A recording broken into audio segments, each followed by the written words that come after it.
Our thoughts go out into the universe and are accepted and brought back to us as experience. And that is what the law of thinking is. When you learn how it works, miracles happen. Hello, this is Louise Hay, and I would like to discuss a few ideas with you. For people who are concerned with their health and would like to take an active part in assisting their own healing or in maintaining their health. It doesn't matter what your disease is. If you choose to work with these ideas, your health is sure to improve. I once heard a definition of health that made a lot of sense to me. Good health, it said, is having no fatigue, having a good appetite, going to sleep and awakening easily, having a good memory, having good humor, and having precision in thought and action, not being klutzy, being honest, humble, grateful, and loving. How healthy are you? I do not heal anyone. The work I do is to help people understand how their own mental patterns are constantly creating their own life experiences. All of them. The good experiences and the so-called bad experiences. And also how these same mental patterns are contributing to the ease and dis-ease in their bodies.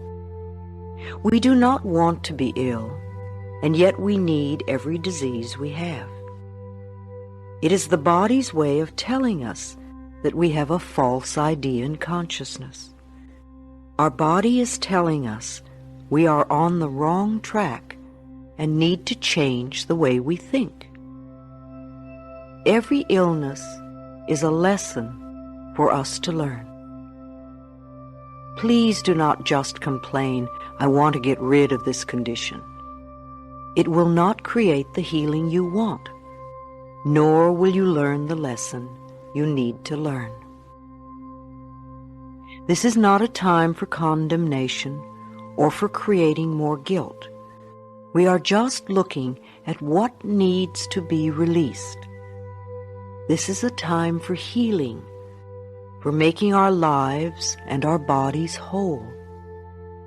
I know you have within you all that you need to accomplish this.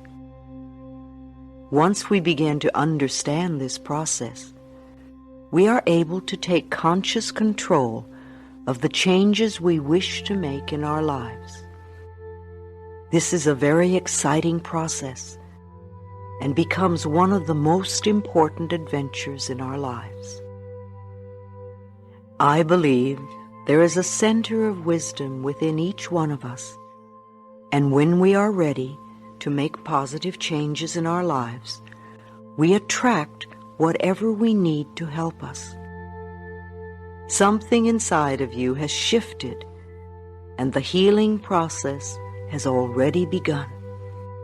You might even say that to yourself now. I have already begun the healing process. The body, like everything else in life, is a mirror of our inner thoughts and beliefs.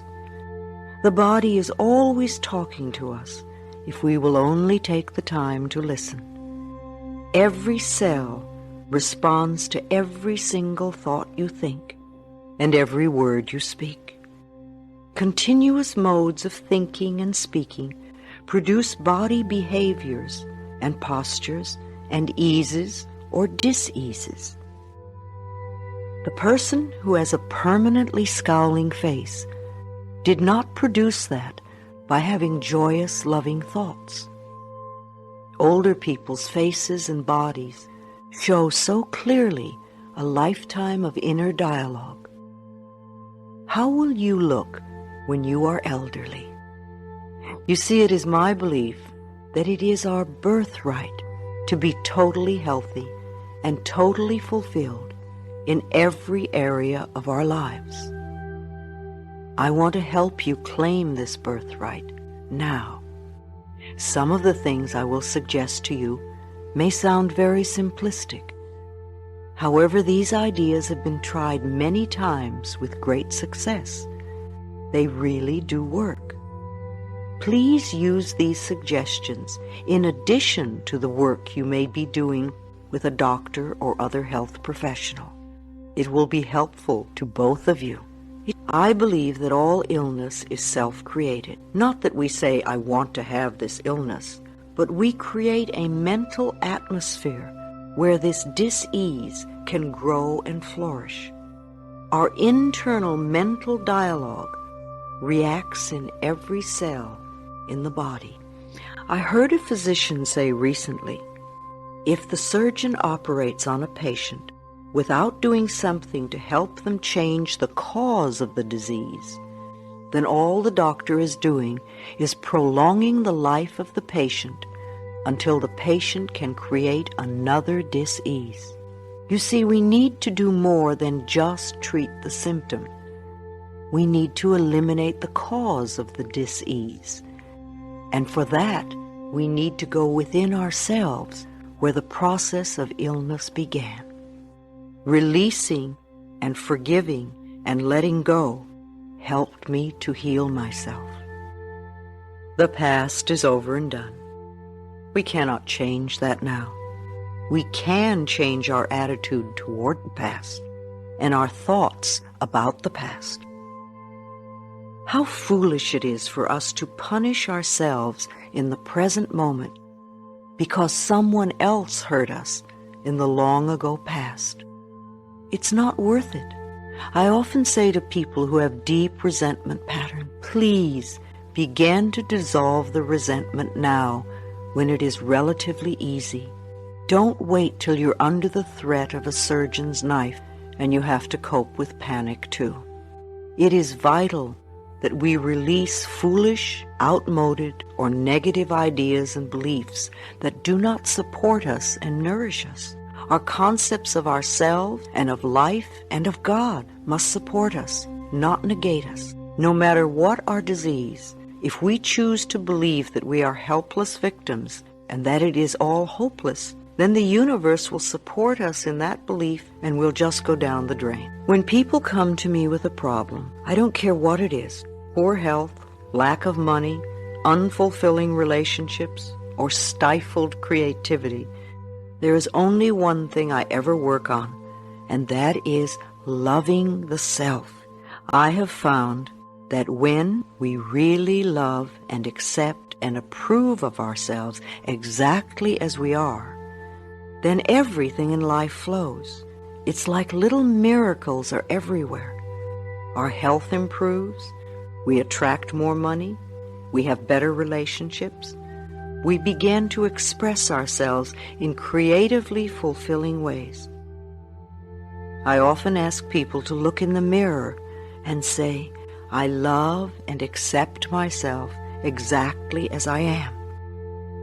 When they can't do it, or won't do it, or find it painful or silly, then I know they are killing themselves with their own critical thoughts. Do this exercise in a mirror. See what comes up in your mind. Notice how you feel. This may be the center of your problem. Resenting, criticizing, or fearing others, and not being willing to love and accept yourself. The Course in Miracles says that all dis-ease comes from a state of non-forgiveness, and that whenever we are ill, we need to look around to see who it is that we need to forgive. Love is the healing power. Love dissolves anger. Love gets rid of guilt. Love fades away fear. Love for ourselves is the power that heals us. On a physical level, I would suggest that in addition to whatever program your doctor may have created for you, you also seek the services of a good nutritionist.